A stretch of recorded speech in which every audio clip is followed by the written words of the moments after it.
வணக்கம் எல்லாருக்கும் வணக்கம். காசிகால வைரவே பைரவரப்படம் சரணம் ஜெகன்மாதா புவனேஸ்வரி திருவிசரணம் காசி தேவகுல பட்டார வேதாச்சாரியா திருப்பாரமப்படம் சரணம் காசி தேவகுரி தவதிடும் வினராமனகுரி திருப்பாரமப்படம் சரணம் பரமம்ம ஸ்ரீபம் வைரேஸ்வரி நரரி பாபாஜி திருடையப்படம் சரணம் ஓம் ஸ்ரீம் கால வைரவாய் கடாச்சம் ஓம் ஐம் சரணோ வைரேஸ்வரி மங்கலம் யோக வைஷபுஜம் சங்குரு வைரவாய் மங்கலம் ஓம் ஸ்ரீம் கிருமை ஜெகன்மாதா பிதா பிரம்ம ஸ்ரீப வேத வைரவம் திருபடி அர்ப்பணம் சரணம் ஓம் கிரி நம சிவாய பைரவ சிவம். இன்னைக்கு தேதி வந்து 30ஆம் தேதி 7ஆம் மாதம் 2/2 புதன்கிழமை மாலை மணி ஒரு 7 மணி போல் ஒரு ஸ்ரீ ஜெகன்மாதா யோகமாய ஸ்ரீ புவனேஸ்வரி தேவி காசிகால பைரவருடைய ஒரு ஆன்மீக தகவல். அது 60வது சதஸ் பாவ விளக்கம் சொல்லுவோம். அது வந்து நான் 59வது ஆடியோ வந்து வீடியோவும் ஆடியோவும் நான் போன லேட்டஸ்ட்டாக நீங்கள் பார்த்தீங்கன்னா டிக்டாக்ல இருக்கும். இந்த வீடியோ வந்து 60வது ஒரு சதஸ் ஆன்மீக சதஸ் பைரவருடைய ஆன்மீக சங்கல்பத்தில் நாங்கள் செய்கிறோம். சிலர் வந்து இந்த போன வாட்டி போன வாரம் அது 27ஆம் தேதி 7ஆம் மாதம் 2/2/5 இப்போல வந்து நம்ம இப்போ சொத்தோன் காசிகால பண்டார பைரவகாட் மலேசியா உடைய குரூப் எட்மின் உமா ஆதரவோட ஒத்துழைப்போட நம்ம சரசம்மா வந்து மாத்திரை பேத்திரை பிண்ட தர்ப்பணம் திலாயாகம் செய்தாங்க. அந்த வீடியோலாம் ஆடியோலாம் நான் போட்டிருக்கேன், நீங்கள் பாருங்கள். அடுத்த ஆண்டு கண்டிப்பாக நாங்கள் செய்வோம். யார் யார் கலந்துக்கணும்னு ஆசைப்படுறவங்க இல்லை சொந்தமாக இந்த புவனேஸ்வரி பைரவ வழிபாடு முறைப்படி இந்த சிராத்தம் செய்யணும்னு ஆசைப்படுறவங்க நீங்கள் செய்யலாம். ரொம்ப சந்தோஷம். ரெண்டாவது சிலர் வந்து போன வாட்டி நான் வந்து இந்த ராமாயண கதையை பற்றி நான் கொஞ்சம் பேசுகிறேன். திதி விஷ்ணு ததா வாரகா நட்சத்திர விஷ்ணு தேவசா யோகசகாண்டம் சேவசர விஷ்ணுமா ஜெகத்குரு குரு பிரம்மா குரு விஷ்ணு குருதேவ மகேஸ்வரா குரு சாட்சாத் பரபிரம்மா தஸ்மை ஸ்ரீ குருவே நமோ நமஹ. ஓம் ஜெயந்தி மங்களா மந்திரகாளி பத்ரகாளி கபாலி துர்கா சமாசிவராத்திரி ஸ்வஹா சுதா நமஸ்ரீ மகாதேவி மகே விஷ்ணுமஜி மகே தன்னோ லட்சுமி பூமி. அப்போ போன வாட்டி வந்து ஒரு ராமாயணத்துலேருந்து ஒரு கதை, ஒரு புராண கதை, புராணங்களை பற்றி நான் சொல்லியிருந்தேன். வால்மீகி விஷயம் எழுதுனாரு. அது சின்ன வயசில் படித்தது அந்த புக்கு. அப்போ அந்த ஆஞ்சநேய சுவாமியை பற்றி நான் சொல்லியிருந்தேன். அவர் பார்த்தோடனே ராமபெருமான் வந்து இவ்வளோ ஒரு தேஜஸ், ஆஞ்சநேய சுவாமி ராமனும் லட்சுமணியும் பார்த்து இவ்வளோ தேஜஸ் குழந்தையிருக்கிறாங்க. அதே மாதிரி ராமன் ஒருத்தர் பேசி அவர் தேவ கானம் ஆஞ்சநேய சுவாமி வந்து பேசுகிறத பார்த்து இவர் வந்து உண்மையிலே வந்து ஒரு 4 வேதத்தையும் கரைச்சி குடித்தவரோட தன்மை பேச்சில் வந்து ராமனையும் மயங்கியிருக்கிறார். இப்போ பாருங்கள், ஒருத்தர் பேசும்போது இவ்வளோ இனிமையாக நம்ம பேசணும்னு சொல்லி அது ஒரு சத்தியமான ஒரு உண்மை. ஏன்னா புராணங்கள் ரிஷிகள் எழுதி வச்செல்லாம் சிலர் வந்து பொய் அப்படி இப்படின்னு சொல்கிறாங்க. ஆனால் சாஸ்திரங்களில் நம்ம ரிஷிகள் இந்த அகோரிகள்லாம் நாங்கள் இருக்கும்போது இதெல்லாம் உண்மைன்னு சொல்லி சில பேர் சொல்லியிருக்காங்க. அது உண்மையாக தான் இருக்குது சில விஷயங்களை பார்க்கும்போது. அதே மாதிரி இந்த கிராணத்தை பற்றி நான் போன வாட்டி நான் சொன்னேன். 2ஆம் தேதி கிராணம் வருது, சூரிய கிராணம். ஒரு வருஷத்துக்கு 4 கிராணம் வரும். 2 சூரிய கிராணம், 2 சந்திர கிராணம். ஆனால் இந்த ஆண்டு வந்து 2 சூரிய கிராணம் தெரியாது, 2 சந்திர கிராணம் தெரியும். வருகிற 9ஆம் தேதி 7ஆம் மாதம் ஞாயிற்றுக்கிழமை, அதாவது அன்றைக்கி வந்து பௌர்ணமி. அன்றைக்கி வந்து 7ஆம் தேதி 9ஆம் மாதம் அன்றைக்கி வந்து பௌர்ணமி. அன்றைக்கி அது வந்து ஆவணி மாதத்தில் வர இந்த ஆண்டு முத ஆவணி மாதத்தில் சந்திர கிரகணம். ராகு கிரகஸ்ட சந்திர, ராகு வந்து மறைப்பது, ராகு கிரகஸ்ட சந்திர கிரகணமும் அப்புறம் கேது கிரகஸ்ட சந்திர 4 விதமான கிரகணம் இருக்குது. அப்போ இந்த சந்திர கிரகணம் மலேசியாவில் தெரியும். அது டைம் பார்த்தீங்கன்னா விடிய காலை 12 மணிக்கு மேலே. எப்பயும் பௌர்ணமி அன்னைக்கு தான் சந்திர கிரகணம் வரும். எப்பயுமே சந்திர கிரகணம் வந்த பிறகு 5 நாள் முன்னுக்கு சூரிய கிரகணம் வரும். அப்புறம் இதுதான் விதி. ஏன்னா அமாவாசைக்கு தான் சூரிய கிரகணம் வரும். அதே மாதிரி சூரிய கிரகணம் வந்துச்சுன்னா 5 நாள் முன்னால் பிறகு வந்து சந்திர கிரகணம் கண்டிப்பாக வரும். ஆனால் சில சந்திர கிரகணம் மலேசியா சிங்கப்பூர் தெரியும், சில நாட்டுக்கு தெரியும். சில சூரிய கிரகணம் சில நாட்டுகளுக்கு தெரியும். மாற்றி தெரியும். பாருங்களேன், தெரியும். அது வந்து பஞ்சாங்க சாஸ்திர எழுதுங்களுக்கு தெரியும். நான் ஒரு சின்ன தவறு பண்ணிட்டேன். என்ன தவறு பண்ணிட்டேன்? போன வாட்டி நான் ஆடியோவில் வந்து 2ஆம் தேதி சூரிய கிரகணம் சொல்லிட்டாங்க. மிகப்பெரிய தவறு. ஏன்னா நானும் டிக்டாக்கில் பார்த்து சில குருமார்களை அனுப்பின அந்த ஸ்பீச்சை கேட்டு இது உண்மையாக தான் இருக்குமோ. ஏன்னா நான் எப்பயும் பஞ்சாங்கத்தை நான் சொந்தமாக கணிச்சு தான் பார்ப்பேன். எப்படி தப்பாக சொல்ல போகிறாங்கன்னு ஒரு ஆதங்கத்தில் நான் சொல்லிட்டேன், தவறு பண்ணிங்கள். ஏன்னா எப்பயுமே வந்து தவறான ஒரு ஆன்மீக தகவல் ஒரு குரு கொடுக்கக்கூடாது, அது பெரிய பாவம். அதே மாதிரி உண்மையான சந்திர கிரகணம் 7ஆம் தேதி 9ஆம் மாதம் மலேசியா பஞ்சாங்கப்படி, மலேசியா சாஸ்திரப்படி தெரியும். ஆனால் சூரிய கிரகணம் வந்து தெரியாது. சூரிய கிரகணம் எப்போ வருதுன்னா 23ஆம் தேதி 8ஆம் மாதம் சனிக்கிழமை சூரிய கிரகணம். ஆனால் மலேசியா சிங்கப்பூர் தெரியாது. மலேசியா வெளிநாட்டில் வந்து தெரியுது. எப்படின்னா வட தேசங்கள் எப்படின்னா கர்நாடகா, யூகே இந்த மாதிரி இடங்களில் வந்து தெரியுது. ஆனால் இது வந்து கிரானம் வந்து எப்பயுமே கெட்டதில்லை. எந்த ஒரு விஷயத்தையும் இறைவன் யாரும் கெட்டது படைக்கப்படலை. எந்த ஒரு நேரத்தையும் இந்த நேரத்தில் கர்ப்பஸ்ரீகள் மட்டும்தான் எதுவுமே கையில் எந்த வேலைகளும் செய்யக்கூடாது. செஞ்சால் வயிற்றில் உள்ள குழந்தைங்களுக்கு அது பாதகம் கண்டிப்பாக பண்ணும்.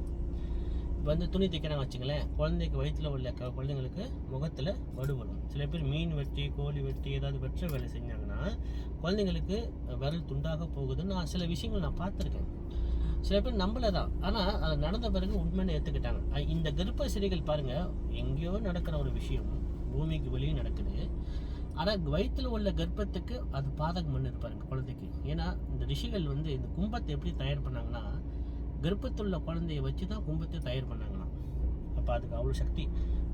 பூமிக்கு வெளியே உள்ள ஒரு சக்தியை இழுக்கக்கூடிய தன்மை அந்த குழந்தைக்கு இருக்கும்போது நம்ம என்னென்ன செயல்படுறோமோ, என்னென்ன மந்திரங்கள் சொல்கிறோமோ அதெல்லாம் குழந்தைக்கு எவ்வளோ சீக்கிரத்தில் அது வந்து உபதேசம் ஆகுது பாருங்கள். ஆனால் குழந்தை மாசமாக இருக்கிறவங்க முடிஞ்ச வரைக்கும் நிறைய மந்திர ஜபங்கள் பண்ணணும். குழந்தை யோகமாக பிறக்கணும் ஒரு விதி சாஸ்திரம் சொல்லுது. விதி படலமே இருக்குது சாஸ்திரத்தில். அது ஒரு பக்கம் இருக்கணும். ஓம் கிரிய நம சிவாய பைரவ சிவம்.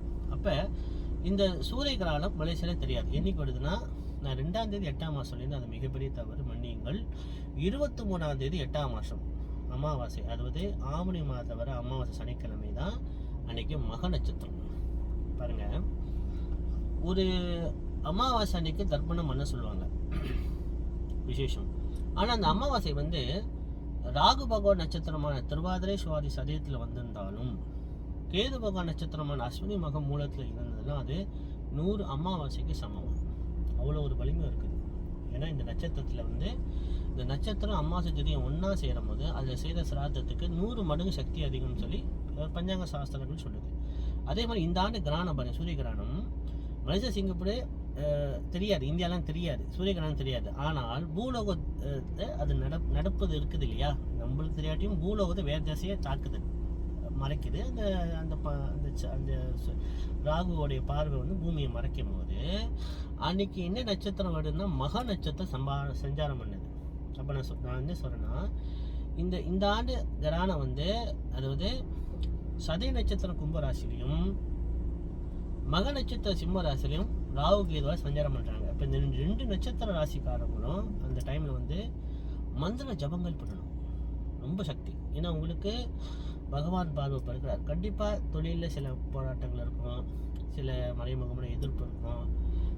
எப்படி இருந்தாலும் ஏதாவது ஒரு மனக்கவலைகள், துக்கம் லேசாக இருக்க தான் செய்யும். அப்போ இந்த நேரத்தில் முடிஞ்ச வரை இப்போ வச்சுங்களேன், சூரிய கிரகணம் வந்து மலேசியா சிங்கப்பூர் 23ஆம் தேதி 8ஆம் மாதம் அமாவாசை அன்னைக்கு வரும். மலேசியா நேரம் ஏறக்குறை மதியம் 12 மணிக்கு ஆரம்பித்து 2:30 மணிக்கு தான் முடியும். ஏன்னா பஞ்சாங்கம் எழுதுவங்களுக்கு அது தெரியும், 8 மணிக்கு தெரியும். ஆனால் இந்த குறிப்பு வந்து பஞ்சாங்கத்தில் இல்லை, நம்மளே கணிச்சு இந்த பஞ்சாங்கம் நல்லா தெரிஞ்சவங்களுக்கு அது தெரியும். அப்போ இந்த மகா நட்சத்திரம் அன்னைக்கு நடக்கிற சூரிய கிரகணம் இந்த கும்பராசிக்காரங்களும் இந்த சிம்மராசிக்காரங்களும் உட்காந்து மந்திர ஜபங்கள் பண்ணாங்கன்னா அற்புதமான பலன் கிடைக்கும். மகாலட்சுமி மகா மந்திரம் பண்ணுங்க, மகாலட்சுமி காயத்ரி மந்திரமாக ஜபம் பண்ணுங்க. எதுவும் முடியலையா ஓம் சிவசிவ ஓமாவது சொல்லுங்கள். ஏன்னா எனக்கு தெரிஞ்சும் கும்பராசிக்காரங்களுக்கும் சிம்மராசிக்காரங்களுக்கும் மனம் ஒரு நிலையில் இருக்காது. ஏன்னா சனீஸ்வர பகவான் பார்வை வந்து இருப்பதால். அதனால் இந்த நேரத்தை நழுவ விட்டுறாதீங்க, நிறைய மந்திர ஜபங்கள் பண்ணுங்க. கர்ப்பஸ்ரீகள் மட்டும் முடிந்தால் அன்னைக்கு வீட்டில் லீவ் போட்டு இருப்பது ரொம்ப நல்லது. அது சூரிய ஒளி படக்கூடாது. ஆதி காலத்தில் வந்து இந்த குடிசை தான் இருக்கும். இப்போ இந்த கிராணத்தோட தோஷம் வந்து இந்த குடிசையில் வந்து படாத. ஏன்னா அவங்க வந்து இந்த பண ஓடையில் செய்வாங்க. அதே மாதிரி சிலர் என்ன செய்வாங்கன்னா, இந்த துணி, இந்த கருப்பு துணி வெள்ளை துணி வந்து அதை போட்டுப்பாங்க. காவிக்கு வந்து இந்த கிராண தோஷம் அண்டாதுன்னு சொல்லுது, சாஸ்திரம் சொல்லுது. அதே மாதிரி கர்ப்பஸ்ரீகள் வந்து பட்னியாக இருக்கணும் அவசியம் இல்லை, பால் பழம் சாப்பிடலாம். பால் பழம் பசியாக இருந்தால் பால் பழம் சாப்பிடலாம். ஆனால் முடிஞ்ச வரைக்கும் அன்றைக்கி வந்து இந்த ஒரு ஆள் முடிஞ்ச வரைக்கும் கிராணம் ஆரம்பிக்க முன்னாலே சாப்பிட்டுட்டு அப்போ எதுவும் சாப்பிடாமல் இருப்பது ரொம்ப நல்லது. அதே மாதிரி சிராத்தம் பண்ணணும். சூரிய கிரகணம் ஆரம்பிக்கிறதுக்கு முன்னாடி சிராத்தம் பண்ணிடணும். சந்திரகிரகணமாக இருந்தால் சந்திரகிரகணம் முடிஞ்ச பிறகு தான் சிராத்தம் பண்ணணும்னு சொல்லி சாஸ்திரங்கள் சொல்லுது. இப்போ வந்து சந்திரகிரகணம் என்னைக்கு வருதுன்னா 7ஆம் தேதி 9ஆம் மாதம் ஞாயிற்றுக்கிழமை. அதுவும் பாருங்கள் சதய நட்சத்திரத்தில் தான் சந்திரகிரகணம் உதவி. இது வந்து பஞ்சாங்கம் இருக்குது, மலேசியா சிங்கப்பூர் தெரிய போகுது. ஆனால் என்ன ஒன்று, இரவில் 12 மணிக்கு AM அப்போ வந்து எல்லாம் தூங்குற நேரம், அப்போ எந்த ஒரு பிரச்சனையும் இல்லை. ஆனால் சில பேர் மந்திர சாஸ்திரம் தெரிஞ்சவங்க, மாந்திரிகள் இந்த சாஸ்திரம் படித்தவங்கன்னா அந்த நேரத்தில் மந்திர ஜபங்கள் ஒரே நாளில் சித்தி பெறுவாங்க. ஒரு மூல மந்திரத்தை சொல்லி ஒரே நாள் சித்தி பெறுவாங்க. இது சாஸ்திரங்கள் உண்மை. அதனால் இந்த ஆண்டு உள்ள இந்த சூரிய சந்திர கிரகணமும் ரொம்ப தெளிவாக நம்ம கடைப்பிடிக்கணும். எது செய்யணும், எது செய்யக்கூடாது. கர்ப்பஸ்திரீகள் மட்டும்தான் விதிவிலக்கு. மற்றவங்கெல்லாம் அவங்க கரெக்டான ஒரு காரியம், அதாவது நம்மளுக்கு எது யோகமோ, என்ன செஞ்சால் யோகமோ அதை புரிஞ்சு செய்வது நல்லது. என்ன நம்ம செய்தால் யோகம், அவங்கவுங்க குல வழக்கப்படி, அவங்க மரபுப்படி அவங்க வழிபாடுகள் பண்ணணும். இப்போ என்னோட குல வழக்கப்படி நான் மந்திர ஜபங்கள் முடிஞ்சால் ஹோமங்கள், தனிப்பட்ட முறையில் ஜபங்கள், அன்மாத்த பூஜைன்னு சொல்லுவோம் இல்லையா, சிவலிங்கம் வைத்து அன்மாத்த பூஜை செய்வது விசேஷம். அதே மாதிரி அடுத்து நம்மளுக்கு வந்து மகாலய பட்சம் ஆரம்பிக்க போகுது. 45 நாள் நம்மளுக்கு ஆரம்பிக்கும் ஏறக்குறை. ஏன்னா இந்த ஆண்டு வந்து மகாலய பட்சம் வந்து புரட்டாசி மாதம் இன்னைக்கு வருதுன்னா முன்னுக்கே வந்துடுது. எப்படின்னா 21 9ஆம் மாதம் அமாவாசை, ஞாயிற்றுக்கிழமை வர அமாவாசை மகாலய பட்சம் நம்மளுக்கு ஆரம்பிக்குது. இந்த மகாலய பட்சம் என்பது வந்து நம்மளுக்கு வந்து இந்த ஆண்டு வந்து ஆவணி மாதமே 5 நாள், ஆவணி மாதம், அதாவது சந்திர கிரகணத்திலேருந்து மகாலய பட்சம் 15 நாள் நம்மளுக்கு வந்து இந்த சிராத்தம் முன்னோர்களுக்கு செய்யணும். வீட்டுக்கு வெளியே செய்யலாம், வீட்டுக்குள்ளுக்கு செய்யக்கூடாது. ஆத்தங்கர மரத்தில் செய்யலாம், இல்லை கோயில் வெளியே கூட செய்யலாம், கோயில் மண்டபத்தில் செய்யலாம். இந்த 5 நாளுக்கும் 15 திதிக்கும் ஒரு திதிக்கு ஒரு நன்மை ரிஷிகள் எழுதியிருக்காங்க. அது உண்மையாக தான் இருக்குது. அதனால் நான் சொல்லிக் கொடுத்த இந்த சிராத்த விதியை நல்லா கற்றுக்குங்க. எளிய முறை சொல்லிக் கொடுத்தேன். 2 பிண்டு வச்சு எப்படி செய்ய சொல்லிக் கொடுத்தேன். அப்புறம் 10 பிண்டு வச்சு எப்படி செய்ய சொல்லிக் கொடுத்தேன். அப்புறம் 30 பிண்டு வச்சு எப்படி செய்ய சொல்லிக் கொடுத்தேன். இதெல்லாம் நீங்கள் கற்றுக்கணும். கற்றுக்கிட்டு இந்த மகாலய பட்சம் என்பது வந்து உண்மையான முறை வந்து எப்படின்னாமா, இந்த மகாலய பட்சம் இந்த ஆண்டு வந்து 7ஆம் தேதி 9ஆம் மாதம் ஆவணி மாதமே பௌர்ணமியிலேருந்து ஆரம்பிக்கும். பௌர்ணமியிலேருந்து ஆரம்பிக்கும். அது வந்து 21 9ஆம் மாதம் மகாலய பட்சம் 5 நாள். பட்சம்னா நாள், ஒரு திதி, 5 நாள். பிரதமை, துதிகை, திருதிகை, சதுர்த்தி, அப்படி 1 2 3 நாள், அப்படி 5 நாள். அது 21 9ஆம் மாதம் வரைக்கும் இருக்குது. ஆனால் மாத்திரு பித்ரு காலம் என்பது வந்து பித்ருக்கள் எத்தனாம் தேதி வரைக்கும் காத்திருப்பாங்கன்னா, பித்ருலோகத்தில் பித்ரு தேவதாக்கள் வந்து விசுவாசு தேவர்கள் சொல்லுவாங்க. அது வாசு, ருத்ரன், ஆதித்யன் 3 பேரையும் விசுவாசு தேவ, இவங்க வந்து மாத்திரு பித்ருலோகத்துக்கு அதிபதி தேவர்கள், தேவகணங்கள். இவங்க தான் நீங்கள் கொடுக்குற இந்த பிண்ட பிரசாதம், இந்த தர்ப்பணத்தையும் சிராத்தத்தையும் பித்ருலோகத்தில் உள்ள மாத்திரு பித்ருக்கு சேர்த்துப்பாங்க. யார்? சுதாதேவி. அதான் இந்த மந்திரத்தில் கடைசியாக என்ன சொல்லணும்னா, சுதாதேவி நம்ம தர்ப்பயாமின்னு சொல்லுவோம். இப்போ 7ஆம் தேதி 9ஆம் மாதம் வர ஆவணி மாதம் பௌர்ணமியிலேருந்து மகாலய பட்சம் 21 9ஆம் மாதம் வரைக்கும் முடிஞ்சாலும் மாத்திரு பித்ரு காலம் என்பது வந்து ஐப்பசி அமாவாசையான தீபாவளி வரைக்கும், அதாவது ஐப்பசி மாதம் அமாவாசை வரைக்கும் மொத்தம் 45 நாள்.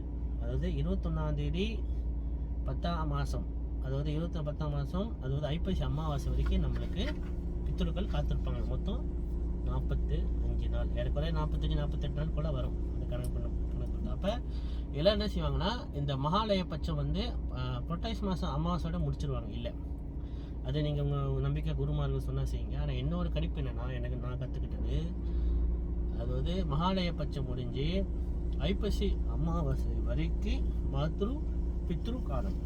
இப்போ சில பேர் தாய் தந்தையார், தாத்தா பாட்டி ஒரு வருஷம் முன்னுக்கு வந்து சிவபாதம், அதாவது சாஜியம் அடைஞ்சிருப்பாங்க. அப்போ அவங்களுக்கு வந்து இந்த மகாலய பட்சத்தை வந்து 45 நாள் அமாவாசை, ஐப்பசி அமாவாசை வரைக்கும் இந்த சிராத்த காரியங்கள் செஞ்சீங்கன்னா, 2 பிண்டம் வச்சோட தர்ப்பணமாக செஞ்சீங்கன்னா உங்களுக்கு நல்ல ஆசீர்வாதம், பித்ருகளுடைய ஆசீர்வாதம், மாத்திரு பித்ரு ஆசீர்வாதம் நம்மளுக்கு கண்டிப்பாக கிடைக்கும். ஏன் முன்னுக்கூட்டி நான் சொல்கிறேன்னா, இந்த மகாலய பட்சத்தை வந்து பொதுவாக வந்து நம்ம பேரை வந்து 5 நாள் தான் நினச்சிருக்காங்க. இல்லை, 48 நாள், அதாவது ஐப்பசி அமாவாசை வரைக்கும் வந்து சூரிய பகவான் எப்போ வந்து ஐப்பசி மாதம் தான் நீச்சம் வருவார். அந்த காலம் வரைக்கும் மாத்திரு பித்ரு காலம்னு சொல்லுவோம். அதான் என்ன செய்வாங்க, ஐப்பசி மாதம் தீபாவளிக்கு படையல் போடுங்க. சரி, நம்பிக்கொள்ளுங்க. அது அவங்க குல வழக்கப்படி நீங்கள் செஞ்சீங்க. படையல்லாம் இல்லை, பித்தர்களுக்கு படையல் இல்லை, எல்லாம் வேத பாரணமாக வேத மந்திரங்கள் சிராத்த தர்ப்பணங்கள் தான்.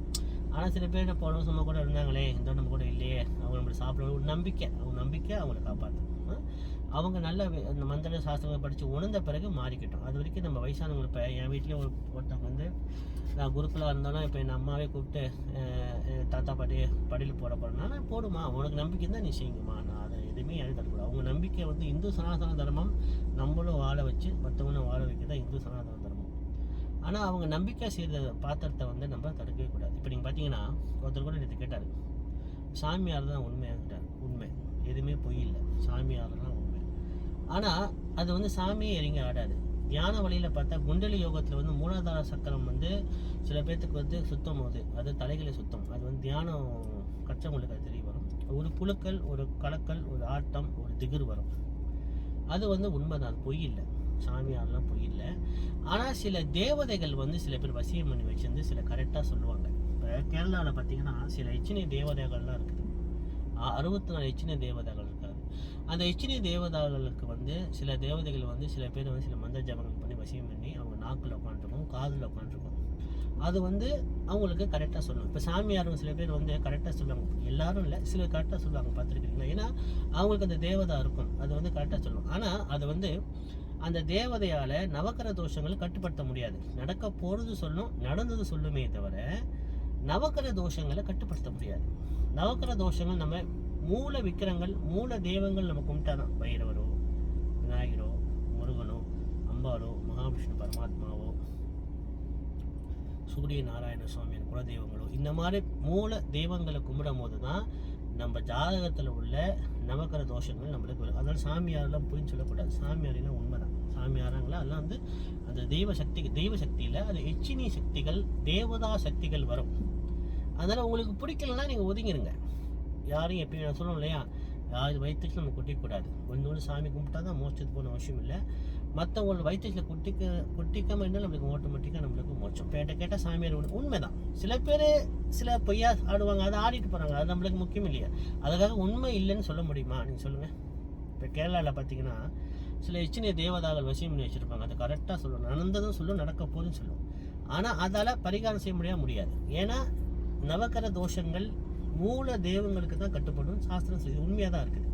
அதனால் என்ன சொல்கிறேன்னா, நம்ம இந்து சுராசா தர்மத்தில் சிலர் வந்து எல்லாமே உண்மை தான். இப்போ நீங்கள் சில பேர் சொல்கிறாங்க அஞ்சனம் பொய், புட்டு உச்சா நடக்குமா அப்படின்னு சொல்கிறாங்க. ஆனால் அஞ்சன சாஸ்திரம் தனியாகவே இருக்குது.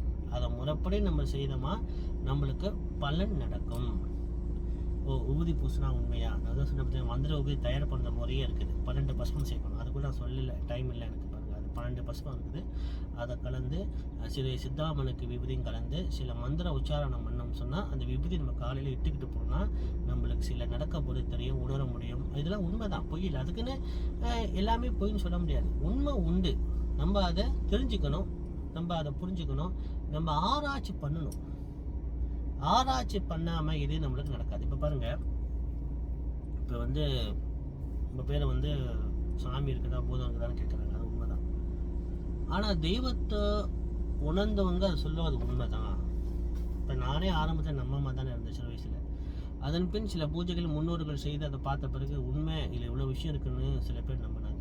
அது நானே நம்பினேன். அதே மாதிரி தான் இப்போ இந்த ஆண்டு வந்து மகாலய பட்சத்தில் நடுவு வச்சாது. அதே மாதிரி புவனே சம்பா ஜெயந்தி நான் சொல்லியிருந்தேன் பார்த்தீங்களா, ஆவணி மாதம் வர துருவ நட்சத்திரம், அது ரொம்ப விசேஷமானது. அதாவது 5ஆம் தேதி 9ஆம் மாதம், அதுவும் கரெக்டாக வெள்ளிக்கிழமை துருவ நட்சத்திரம் வருது. இந்த புவனேஸ்வரம்பா ஜெயந்தி வந்து ஆடி மாதம் முடிஞ்சு ஆவணி மாதத்துலாம் வரும். ரொம்ப இந்த மலையாளிகள் தான் கொண்டாடுவாங்க. தமிழ்நாட்டில் கொஞ்சம் பருவம் தான். புவனேஸ்வரி ஜெயந்தி முக்கியத்துவம் கொடுக்க மாட்டாங்க. எல்லாம் இந்த மாரியம்மன், காளி அம்பாள், உபதேவதைகள் கும்பிடுவாங்க. சந்தோஷம், அது அவங்களோட நம்பிக்கை கும்பிடுறாங்க. ஆனால் இது உபதேவங்கள் வழிபாடுகள், வாராகி, பத்தேங்கரா தேவி, மகாகாளி, பத்திரகாளி, உத்தரகாளி, எல்லா தெய்வங்களும் கும்பிட்ட பிறகு ஆடி மாதம் முடிஞ்சு வர ஆவணி மாதம் வர புவனேஸ்வரி ஜெயந்தி துருவ நட்சத்திரம் அன்னைக்கு வருது. 5ஆம் தேதி 9ஆம் மாதம், அதுவும் வெள்ளிக்கிழமை அன்னைக்கு மகாலட்சுமி பூஜைகள் செய்யுங்க.